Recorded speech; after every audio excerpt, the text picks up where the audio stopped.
ನಮಸ್ತೆ ಗೆಳೆಯರೇ, ಎಲ್ಲರೂ ಹೇಗಿದ್ದೀರಾ? ಚೆನ್ನಾಗಿದ್ದೀರಾ ಅಂತ ಭಾವಿಸ್ತೀನಿ. ಭಾರತದ ಅತ್ಯಂತ ದುಬಾರಿ ಚಿತ್ರ ಎಂದೇ ವಿಶ್ಲೇಷಣೆಗೆ ಒಳಗಾದಂತಹ ರಾಮಾಯಣ ಸಿನಿಮಾದ ಟ್ರೈಲರ್ ಜುಲೈ 30 ಬೆಳಗ್ಗೆ 4:15ಕ್ಕೆ ಬ್ರಾಹ್ಮಿ ಮುಹೂರ್ತದಲ್ಲಿ ಹಿಂದಿ, ಕನ್ನಡ, ತೆಲುಗು, ತಮಿಳು, ಮಲಯಾಳಂ ಭಾಷೆಗಳಲ್ಲಿ ರಿಲೀಸ್ ಆಯಿತು. ರಾಮನ ಪಾತ್ರದಲ್ಲಿ ರಣಬೀರ್ ಕಪೂರ್, ಲಕ್ಷ್ಮಣನ ಪಾತ್ರದಲ್ಲಿ ರವಿ ದುಬೆ, ಸೀತೆ ಪಾತ್ರದಲ್ಲಿ ಸಾಯಿ ಪಲ್ಲವಿ, ಬಹಳ ಮುಖ್ಯವಾಗಿ ಎಲ್ಲರ ಆಕರ್ಷಣೆ ರಾವಣ ಪಾತ್ರದಲ್ಲಿ ನಮ್ಮ ರಾಕಿಂಗ್ ಸ್ಟಾರ್ ಯಶ್ ಅವರು ಕಾಣಿಸ್ಕೊಂಡಿದ್ದಾರೆ. ಇನ್ನು ಹನುಮಂತನ ಪಾತ್ರದಲ್ಲಿ ಸನ್ನಿ ಡಿಯೋಲ್ ರವರು ಆಕ್ಟ್ ಮಾಡಿದ್ದಾರೆ. ಆದರೆ ಟ್ರೈಲರ್ನಲ್ಲಿ ಅವರ ಲುಕ್ಕನ್ನು ರಿವೀಲ್ ಮಾಡಿಲ್ಲ. ಟ್ರೈಲರ್ ರಿಲೀಸ್ ಆಯಿತು, ಮಿಲಿಯನ್ ಗಟ್ಟಲೆ ವ್ಯೂಸ್ ಪಡ್ಕೊಳ್ತು. ಎಲ್ಲ ಭಾಷೆಗಳಲ್ಲೂ ಟ್ರೈಲರ್ನ ವಿಮರ್ಶೆ ಮಾಡಿದ್ರು, ತಮಗೆ ಅನಿಸಿದ್ದನ್ನು ಹೇಳಿದ್ರು. ಗೆಳೆಯರೇ, ಎಷ್ಟೇ ದೊಡ್ಡ ಸಿನಿಮಾ ಆದರೂ ಕೂಡ ಅದರ ಪರ ವಿರೋಧದ ಚರ್ಚೆ ಇದ್ದೇ ಇರುತ್ತೆ. ರಾಮಾಯಣದಲ್ಲಿ ಹೇಗೆ ಒಳ್ಳೆಯದು ಕೆಟ್ಟದ್ದು ಎರಡೂ ಇದೆಯೋ ಅದೇ ರೀತಿ ಈ ಟ್ರೈಲರ್ನಲ್ಲೂ ಕೂಡ ಅವೆರಡನ್ನು ಜನ ಗುರುತಿಸ್ತಾ ಇದ್ದಾರೆ. ಈ ವಿಡಿಯೋದಲ್ಲಿ ರಾಮಾಯಣ ಟ್ರೈಲರ್ನ ಪ್ಲಸ್ ಆ್ಯಂಡ್ ಮೈನಸನ್ನು ಜನ ಯಾವ ಥರ ವಿಶ್ಲೇಷಣೆ ಮಾಡ್ತಾ ಇದ್ದಾರೆ. ರಾವಣ ಪಾತ್ರವನ್ನು ಹೈಲೈಟ್ ಮಾಡಿ ತೋರಿಸಿರೋದು ಸಮಾಜಕ್ಕೆ ಕೆಟ್ಟ ಸಂದೇಶ ಕೊಟ್ಟಂಗಾಗುತ್ತಾ?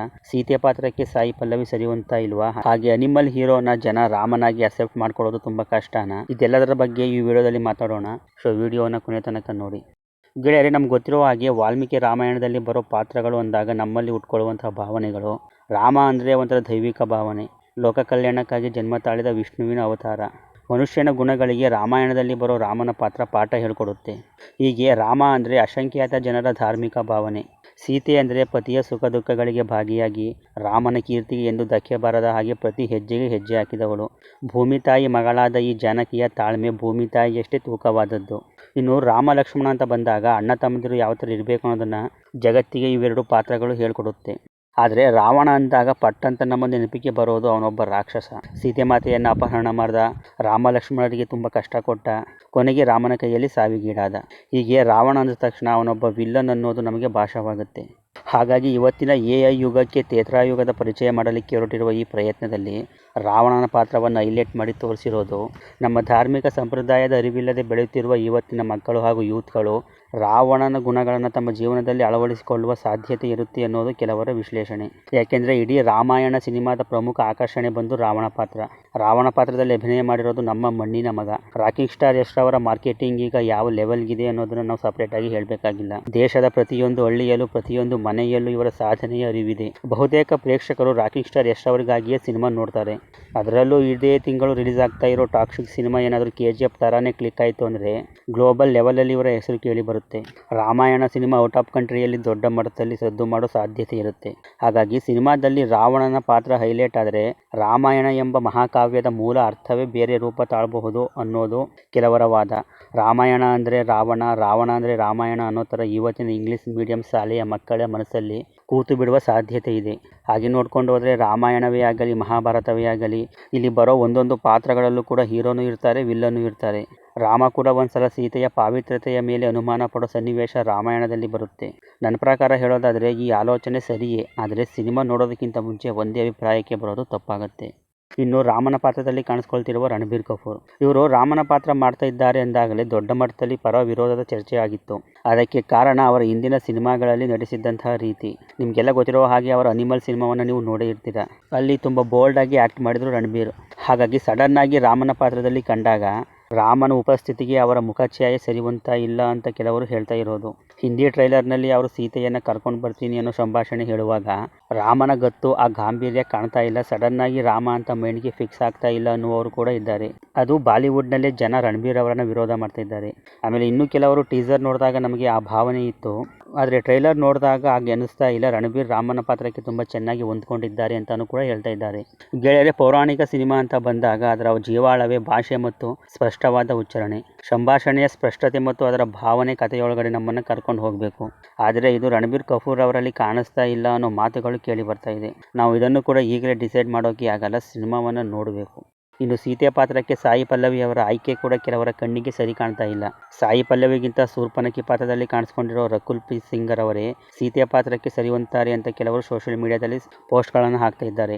ಸಾಯಿ ಪಲ್ಲವಿ ಟ್ರೈಲರ್ನಲ್ಲಿ ಎಂಟ್ರಿ ಆದಾಗ ಅವರ ಹಿಂದಿನ ಭಾಗದಲ್ಲಿ ನಿಂತಿರುವಂತಹ ಇಬ್ಬರು ಹುಡುಗಿಯರೇ ಚೆನ್ನಾಗಿದ್ದಾರೆ, ಅವರನ್ನೇ ಸೀತೆ ಪಾತ್ರಕ್ಕೆ ಹಾಕೋಬಹುದಾಗಿತ್ತು ಅನ್ನೋದು ಕೂಡ ಕೆಲವರ ವಾದ ಸೋಷಿಯಲ್ ಮೀಡಿಯಾದಲ್ಲಿ. ಗೆಳೆಯರೇ, ಕೆಲವರ ಕಣ್ಣಿಗೆ ಸಾಯಿ ಪಲ್ಲವಿ ಸೀತೆಯಾಗಿ ಸರಿ ಹೊಂದ್ತಾ ಇಲ್ಲ ಅನ್ನೋದಕ್ಕೆ ಒಂದು ಕಾರಣ ಇದೆ. ಅದು ಏನಂದರೆ, ನಾವು ಸಾಮಾನ್ಯವಾಗಿ ಸೀತೆ ಅಂತ ಬಂದಾಗ ನಮ್ಮ ನೆನಪಿಗೆ ಬರೋದು ರಾಮ ಲಕ್ಷ್ಮಣರ ಜೊತೆ ಕಾಡಿನಲ್ಲಿ ವನವಾಸ ಮಾಡಿದಂತಹದ್ದು, ರಾವಣನ ಆಸ್ಥಾನದಲ್ಲಿ ಅಸಹಾಯಕಳಾಗಿ ಕಾಲ ಕಳೆದಂತಹದ್ದು. ಹೀಗೆ ಅಂದರೆ ಸಾಮಾನ್ಯವಾದ ಉಡುಗೆ ತೊಡುಗೆಗಳನ್ನು ತೊಟ್ಟು ಒಂದು ಸಾಮಾನ್ಯ ಹೆಣ್ಮಗಳಾಗಿ ನಮ್ಮ ಮನಸ್ಸಲ್ಲಿ ಸೀತೆ ಮಾತೆ ಕೂತ್ಕೊಂಡಿದ್ದಾಳೆ.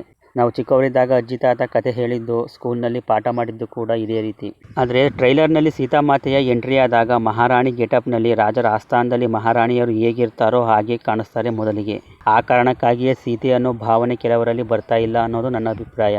ಇದನ್ನು ಬಿಟ್ಟರೆ ವೈಯಕ್ತಿಕ ಜೀವನದಲ್ಲಿ ಸಾಯಿ ಪಲ್ಲವಿ ಬದುಕ್ತಾ ಇರುವಂತಹ ರೀತಿ, ಹಾಕುವಂತಹ ಬಟ್ಟೆ, ಮಾಡಿರುವಂತಹ ಸಿನಿಮಾಗಳನ್ನು ನೋಡಿದಾಗ ಸೀತೆ ಪಾತ್ರಕ್ಕೆ ಸಾಯಿ ಪಲ್ಲವಿ ಸೂಕ್ತವಾದ ಆಯ್ಕೆ ಅನ್ನೋದು ನನ್ನ ಅಭಿಪ್ರಾಯ. ಮೇಕಪ್ ಇಲ್ಲದೆ ತನ್ನ ನೈಸರ್ಗಿಕವಾದ ಸೌಂದರ್ಯ ಮತ್ತು ಅಭಿನಯದ ಮೇಲೆ ನಂಬಿಕೆ ಇಟ್ಟು ನಟನೆ ಮಾಡೋ ನಟಿಯರು ಈ ಕಾಲದಲ್ಲಿ ಸಿಗೋದು ಬಹಳ ಅಪರೂಪ. ಆ ಥರ ಅಪರೂಪದಲ್ಲಿ ಅಪರೂಪದ ನಟಿ ಈ ಸಾಯಿ ಪಲ್ಲವಿ. ಯಾವುದೇ ಅವಾರ್ಡ್ ಫಂಕ್ಷನ್ನೇ ಆಗಲಿ, ಸಾರ್ವಜನಿಕ ಜೀವನದಲ್ಲಿ ಕಾಣಿಸ್ಕೊಳ್ಳೋ ದೊಡ್ಡ ದೊಡ್ಡ ವೇದಿಕೆಗಳೇ ಆಗಲಿ, ನಮ್ಮ ಸಂಪ್ರದಾಯದ ಪರಿಪೂರ್ಣ ಹೆಣ್ಮಗಳು ಅನ್ನೋ ಥರ ರೆಡಿಯಾಗಿ ಬರ್ತಾರೆ. ಇಂಥ ಒಬ್ಬ ನಟಿ ಜಾನಕಿ ಪಾತ್ರ ಮಾಡೋದು ಸರಿಯಿಲ್ಲ ಅನ್ನೋ ಕೆಲವು ಮೂಢ ಮನಸ್ಥಿತಿಗಳಿಗೆ ಏನು ಹೇಳಬೇಕು ಅಂತ ಗೊತ್ತಾಗ್ತಾ ಇಲ್ಲ. ರಾವಣ ಪಾತ್ರಕ್ಕೆ ಯಶ್ ಅವರ ಆಯ್ಕೆ ಎಷ್ಟು ಅರ್ಥಪೂರ್ಣವಾದದ್ದು ಅಂತ ನೀವು ಭಾವಿಸ್ತೀರೋ, ಅದೇ ರೀತಿ ಸೀತಾಮಾತೆ ಪಾತ್ರಕ್ಕೆ ಸಾಯಿ ಪಲ್ಲವಿರವರ ಆಯ್ಕೆ ಕೂಡ ಅಷ್ಟೇ ಅರ್ಥಪೂರ್ಣವಾದದ್ದು. ಇನ್ನು ಈ ಸಿನಿಮಾ ಅನೌನ್ಸ್ ಆದಾಗ 4,000 ಕೋಟಿ ಬಜೆಟ್ ಅಂತ ಹೇಳಿದ್ದು ಕೂಡ ಮೈನಸ್ ಆಗಿ ಕಾಣ್ತಾ ಇದೆ. ಯಾಕೆಂದರೆ 4,000 ಕೋಟಿ ಅನ್ನೋ ನಂಬರ್ ತಲೆಯಲ್ಲಿ ಇದ್ದಾಗ ಆ ಒಂದು ಎಕ್ಸ್ಪೆಕ್ಟೇಷನ್ನೇ ಬೇರೆ ಕ್ರಿಯೇಟ್ ಆಗಿರುತ್ತೆ. ಹಾಗಾಗಿ ಟ್ರೈಲರ್ನಲ್ಲಿ ಕೆಲವೊಂದು ಫ್ರೇಮ್ಗಳಲ್ಲಿ VFX ಇನ್ನೂ ಬೆಟರ್ ಆಗ್ಬೋದಾಗಿತ್ತು ಅಂತ ಕೆಲವರು ಸೋಷಿಯಲ್ ಮೀಡಿಯಾದಲ್ಲಿ ವಾದ ಮಾಡ್ತಾ ಇದ್ದಾರೆ. ಗೆಳೆಯರೆ, ಇವಿಷ್ಟು ರಾಮಾಯಣ ಟ್ರೈಲರ್ನಲ್ಲಿ ವಿರೋಧ ಮಾಡುವಂಥದ್ದಾಗಿತ್ತು. ಆದರೆ ಹೊಗಳಿಕೆಗೆ ಪಾತ್ರವಾದ ಅಂಶಗಳನ್ನು ನೋಡೋಣ ಬನ್ನಿ. ನಾನು ಇಲ್ಲಿ ತನಕ ಹೇಳಿರೋದನ್ನು ಬಿಟ್ಟು ಇನ್ನುಳಿದ ಎಲ್ಲ ಭಾಗಗಳು ಕೂಡ ದೊಡ್ಡ ಮಟ್ಟದಲ್ಲಿ ಮೆಚ್ಚುಗೆಗೆ ಪಾತ್ರವಾಗಿದೆ. ರಾವಣ ಪಾತ್ರವನ್ನು ಹೈಲೈಟ್ ಮಾಡಿರೋದನ್ನು ವಿರೋಧ ಮಾಡಿದಂಥವರು ಕೂಡ ರಾವಣ ಪಾತ್ರದಲ್ಲಿ ಯಶ್ ಅವರ ಪ್ರೆಸೆನ್ಸ್ಗೆ ಮನಸೋತಿದ್ದಾರೆ. ಇದೇ ಮೊದಲು ಪೌರಾಣಿಕ ಪಾತ್ರದಲ್ಲಿ ಯಶ್ ಅವರು ಕಾಣಿಸ್ಕೊಂಡ್ರು ಕೂಡ ಅವರ ಟ್ರಾನ್ಸ್ಫಾರ್ಮೇಷನ್ ಒಂಥರ ಆಶ್ಚರ್ಯ ಆಗ್ತಾ ಇದೆ.